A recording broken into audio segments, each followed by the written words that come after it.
کتنے دن ہو گئے تھے اسے وہ آواز سنے جو اس کے اندر زندگی کا احساس جگاتی تھی۔ ایس پی شجاع حسن کے مقابلے میں تو وہ شخص کچھ بھی نہیں تھا، پھر بھی اس نے اپنی ہر سانس اس کے تصور سے آباد کر چھوڑی تھی۔ کتنے دن ہو گئے تھے اس نے ٹھیک سے کھانا نہیں کھایا تھا، وہ دل سے ہنسی نہیں تھی۔ پچھلے کتنے دنوں سے اس کی آنکھوں نے کوئی خواب نہیں دیکھا تھا، اس کے اندر جینے کی کوئی امنگ پیدا نہیں ہوئی تھی۔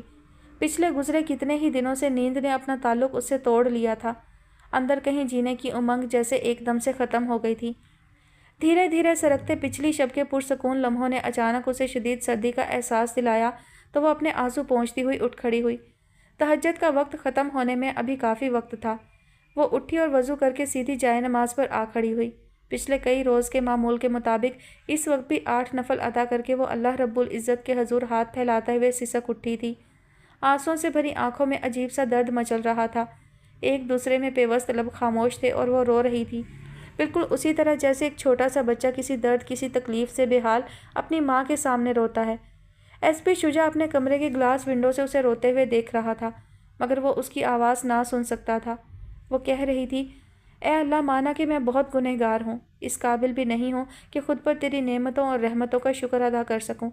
میں اس قابل بھی نہیں کہ میری دعا تیرے دربار میں قبولیت کا درجہ پا سکے، لیکن تیری رحمت کا میرے گناہوں سے کیا واسطہ؟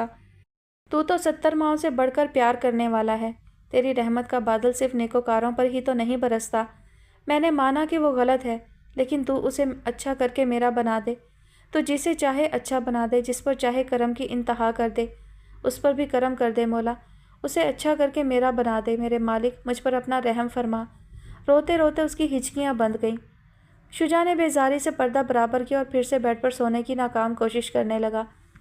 شہروز کے ہاتھ انوشا رحمان کی گردن پر لرز رہے تھے اور وہ پلکیں موندے کہہ رہی تھی، کم آن شہروز، گردن دباؤ میری، مگر وہ جیسے اس کا حکم سن ہی نہیں رہا تھا۔ وہ چلائی تھی، گردن دباؤ شہروز، مت ادھورا چھوڑو اپنا انتقام۔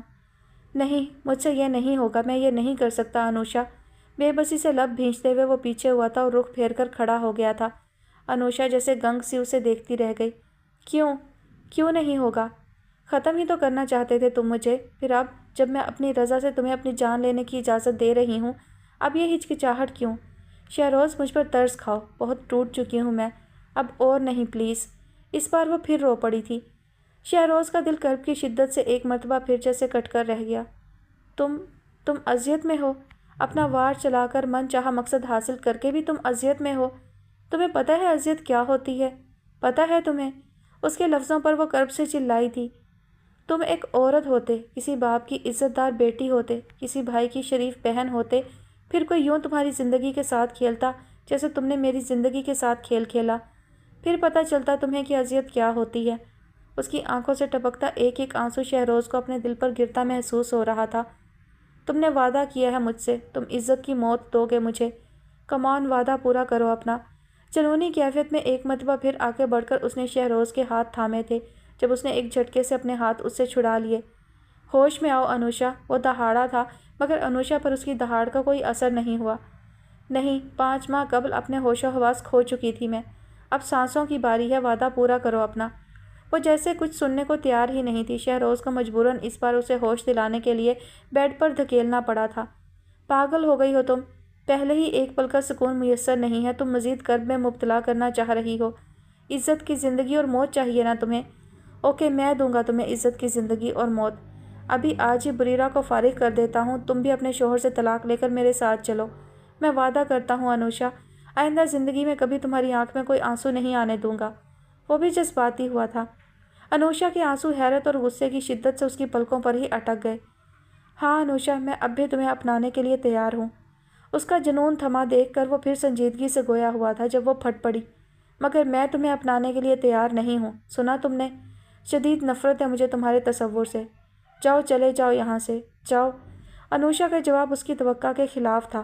تبھی گہری سانس بھر کر وہ اسے اس کے حال پر چھوڑتا، لمبے لمبے ڈگ بھرتا اس کے گھر سے باہر نکل آیا۔ اندر کہیں الاؤ دہک اٹھا تھا۔ وہ گاڑی میں آ کر بیٹھا اور پھر اسے کچھ خبر نہ رہی کہ وہ کس راہ کی جانب گامزن ہے۔ مر یہاں۔ گاڑی رکتے ہی اس نے گوری کو سر کے بالوں سے پکڑ کر نیچے زمین پر دھکا دیا تھا، جس پر وہ درد سے بلبلا کر رہ گئی۔ مجھے ہاتھ دکھاتی ہے، نخرے کرتی ہے، اب دیکھ کیسا بندوبست کرتا ہوں تیرا۔ وہ اوندھے منہ زمین پر پڑی تھی۔ سانول شاہ ابھی ڈیرے پر نہیں پہنچا تھا، اس لیے اسے غصہ ٹھنڈا کرنے کا مزید وقت میسر آ گیا۔ مت بھول کہ ابھی صرف بھائی مرا ہے تیرا، پھپھی زندہ ہے۔ اگر تو چاہتی ہے کہ وہ زندہ رہے تو زبان بند رکھ اپنی، اور وہی کر جو میں کہتا ہوں، نہیں تو جو اپنی سگی بہن کو مار سکتا ہے وہ کچھ بھی کر سکتا ہے۔ اس لمحے شاہد حسین کا مقصد صرف گوری کو ڈرانا تھا اور وہ ڈر گئی تھی۔ سانول کچھ ہی دیر میں ڈیرے پر پہنچا تو شاہد حسین نے گوری کو اس کے حضور پیش کر دیا۔ لے آئے اسے۔ اس کے سلام کا جواب دیتے ہوئے سانول نے بڑی گہری نگاہوں سے گوری کو دیکھا تھا۔ آہو سرکار، بھلا آپ کا حکم ٹال سکتا تھا میں؟ پھر اب آگے کیا سوچا ہے اس کا؟ سوچنا کیا ہے سرکار، آپ کے ہوتے مجھے بھلا کس بات کی فکر؟ میں تو چاہتا ہوں اسے اب آپ اپنی حویلی میں ہی ملازم رکھ لیں۔ چلو ٹھیک ہے، حویلی سے زیادہ یہ کہیں اور محفوظ ہو بھی نہیں سکتی۔ اب اس کے لبوں پر بھی مسکراہٹ تھی۔ گوری کو لگا اپنے بھائی کی موت کے ساتھ ہی جیسے اس کی روح کا بھی خون ہو گیا ہو۔ شہروز وہاں سے رخصت ہو چکا تھا اور اب وہ لٹے پٹے سے انداز میں بیٹھی دونوں ہاتھوں میں چہرہ چھپا کر پھوٹ پھوٹ کر رو پڑی تھی۔ عبدالصمد نے رات جس وقت اپنے بیڈ روم میں قدم رکھا اس کے پورے جسم پر تھکن سوار تھی، مگر جیسے ہی اس کی نگاہ انوشا پر پڑی وہ کوئی دلچسپی نہ ہونے کے باوجود اس کی طرف لپکا تھا، جو تیز بخار میں جلتی کراہ رہی تھی۔ کچھ دیر بیڈ کے قریب کھڑے ہو کر اس کے حال کا جائزہ لینے کے بعد وہ اس کے پاس بیٹھا تھا اور ہاتھ بڑھا کر اس کا بخار چیک کیا تھا۔ یقیناً اس وقت وہ تسلی بخش حالت میں قطعی نہیں تھی۔ اس نے کلائی پر بندھی رسٹ واچ میں ٹائم دیکھا، رات کا 1 بج رہا تھا۔ اس کے باوجود اس نے دوبارہ گاڑی نکالی اور اس کے بے ہوش وجود کو اپنے مضبوط بازوؤں میں اٹھا کر اسپتال لے آیا، جہاں ڈیوٹی پر موجود ڈاکٹر انیلا نے انوشا کا اچھی طرح تفصیلی چیک اپ کرنے کے بعد اسے بتایا، مسٹر عبدالصمد، آپ کی وائف میں کمزوری بہت زیادہ ہو گئی ہے۔ حمل کے دوران اتنی کمزوری ان کے لیے ٹھیک نہیں۔ دوسرے، آپ انہیں کسی بھی قسم کی ٹینشن سے دور رکھنے کی کوشش کریں۔ اس وقت بھی یہ کسی بڑی ٹینشن کے حصار میں ہے۔ واٹ؟ کچھ روز پہلے جو جھٹکا زوار کو لگا تھا اس وقت وہی جھٹکا عبدالصمد کو لگا، مگر ڈاکٹر اس کی طرف متوجہ نہیں تھی۔ وہ اپنے پیڈ پر ضروری دوائیاں تحریر کر رہی تھی۔ اگلے پون گھنٹے میں جس وقت وہ انوشا کو لے کر گھر واپس آ رہا تھا اس کے دماغ میں جیسے جھکڑ چل رہے تھے۔ اگلی صبح ناشتہ کیے بغیر ہی وہ گھر سے نکل گیا۔ دوپہر کے قریب جب انوشا کی طبیعت کچھ بہتر ہوئی وہ غیر متوقع طور پر گھر چلا آیا۔ انوشا کے لیے اس وقت اس کی آمد حیرانی سے خالی نہیں تھی۔ وہ سیدھا بیڈ روم میں آیا تھا اور کچھ دیر واش روم میں گھسے رہنے کے بعد ڈریسنگ ٹیبل کے سامنے کھڑے ہو کر تولیے سے چہرہ خشک کرتے ہوئے خاصے خشک لہجے میں اس سے پوچھا تھا، اب کیسی طبیعت ہے؟ انوشا کے لیے اس کی توجہ کے ساتھ ساتھ اس سوال کی بھی کوئی اہمیت نہیں تھی، تبھی دھیمے مختصر لہجے میں بولی، ٹھیک ہوں۔ اس پر وہ پلٹا تھا اور سست قدم اٹھاتے ہوئے بیڈ کے کنارے پر ٹک گیا تھا۔ میں نے تمہیں بتایا ہے اپنے ذاتی معاملات میں دخل اندازی کے ساتھ ساتھ مجھے جھوٹ سے بھی شدید نفرت ہے، اس لیے سچ سچ بتاؤ میری زوجیت میں آنے سے پہلے کس کے ہاتھوں اپنا سب کچھ کما چکی ہو؟ اس کا لہجہ برف کی طرح سرد اور ٹھوس تھا۔ انوشا کی آنکھیں اتنی جلدی اس بھیانک سچ کے انکشاف پر حیرانی سے پھٹی کی پھٹی رہ گئیں۔ میں نے کچھ پوچھا ہے انوشا؟ اس کی جامد خاموشی پر ایک مرتبہ پھر اس نے اپنا سوال دہرایا تھا۔ جواب میں وہ مضطرب سی بیڈ سے اتر گئی۔ پتہ نہیں۔ لپک کر اس کے گال کو اپنے تھپڑ کا نشانہ بناتے ہوئے اس نے ایک لمحہ نہیں لگایا تھا۔ انوشا اس کے تھپڑ کی شدت سے تیورا کر اوندھے منہ زمین پر گر پڑی۔ جھوٹ سے نفرت ہے مجھے۔ بولو کس کی نشانی لے کر آئی ہو اپنے ساتھ؟ دہاڑ کر بولتے ہوئے اس کا چہرہ غصے کی شدت سے سرخ ہو گیا تھا۔ انوشا کو ایک مرتبہ پھر اپنے وجود سے جان نکلتی ہوئی محسوس ہوئی۔ احتساب کے جس محشر سے اسے ڈر لگا تھا اس کی پہلی گھڑی آ پہنچی تھی۔ اس کا نچلا ہونٹ اچانک زخمی ہوا تھا اور پیٹ میں بھی تکلیف کے آثار بڑھے تھے۔ عبدالصمد نے اس بار اسے بازو سے پکڑ کر اٹھاتے ہوئے اپنے مقابل کھڑا کر لیا۔ وہ بری طرح ہانپ رہی تھی جبکہ چہرے پر تکلیف کے آثار نمایاں تھے۔ تبھی اس نے زبان کھولی تھی۔ میں بتاتی ہوں۔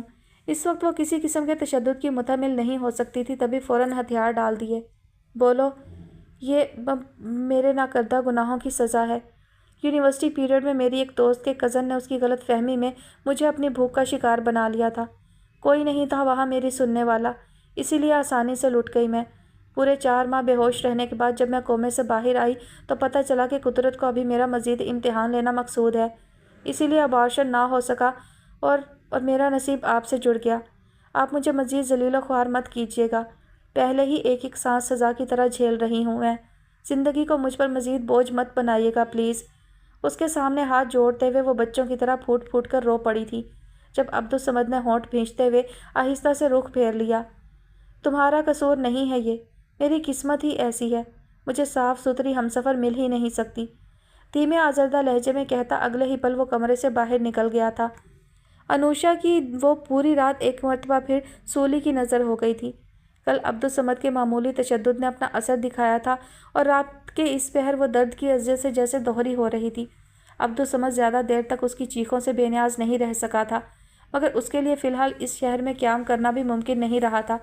تبھی کچھ سوچتے ہوئے اس نے اپنا مختصر سا سامان پیک کیا اور درد سے بلبلاتی انوشا رحمان کو ساتھ لے کر اپنے گاؤں چلا آیا، جہاں صبح کی پہلی کرن کے ساتھ اس کے اندر ابلتے لاوے کو اس سوچ سے تسکین ملی تھی کہ اب انوشا رحمان کے متعلق کوئی بھی فیصلہ کرتے ہوئے وہ بالکل آزاد تھا۔ اس کے موبائل پر شافیہ کی وہ کوئی 25ویں کال تھی جو بج رہی تھی، مگر وہ ہوش میں ہوتا تو کال ریسیو کرتا۔ اسے نہ ڈھلتی شام کی پرواہ تھی، نہ گہری ہوتی رات کی فکر۔ انوشا رحمان سے ملنے کے بعد جب سڑکیں ناپتے ناپتے وہ تھک گیا تو اپنے آفس چلا آیا، جو اس وقت تقریباً خالی ہو چکا تھا۔ گارڈ نے اس وقت اس کی آمد کو خاصی حیرانی سے دیکھا تھا، کیونکہ اس سے پہلے وہ اتنا لیٹ کبھی آفس کی طرف نہیں گیا تھا۔ اپنے روم میں پہنچنے کے بعد موبائل کو زور سے میز پر پھینک کر وہ صوفے پر نیم دراز ہو گیا تھا۔ کمرے میں لائٹ جلانے کی زحمت بھی گوارا نہیں کی تھی۔ مکمل اندھیرے میں آنکھوں پر بازو رکھنے کے باوجود اس کی آنکھیں جیسے ایک انجانی سی اندیکھی آگ میں جل رہی تھیں۔ تبھی شاید بہت مجبور ہو کر اس نے سلیپنگ پلز کا سہارا لیا تھا اور لمحوں میں اس اذیت سے بے خبر ہو گیا تھا جو پچھلے کئی گھنٹوں سے اس کا وجود چاٹ رہی تھی۔ اگلے روز اتوار تھا، لہٰذا دیر تک کسی نے اسے ڈسٹرب نہیں کیا۔ حواس قدرے ٹھکانے پر آئے تو اسے گھر کی یاد آئی۔ بریرہ کے ساتھ جو سلوک اس نے اپنایا تھا وہ بھی یاد کیا۔ اس کی خود سمجھ میں نہیں آ رہا تھا کہ وہ کیا کرے۔ گھر میں داخل ہوا تو غیر معمولی خاموشی نے اسے چونکا دیا۔ اس پر بریرہ کی بجائے وہاں شافیہ کی موجودگی پر اسے مزید حیرانی سے دوچار ہونا پڑا۔ وہ اسے نظر انداز کرنا چاہتا تھا مگر بریرہ کی عدم موجودگی کے باعث نہ کر سکا۔ بریرہ کہاں ہے؟ سرخ آنکھوں میں چھپی اپنے لیے نفرت سے وہ لاتعلق نہ رہ سکی تھی، تبھی جذباتی لہجے میں بولی تھی، جہاں ہونا چاہیے تھا اسے۔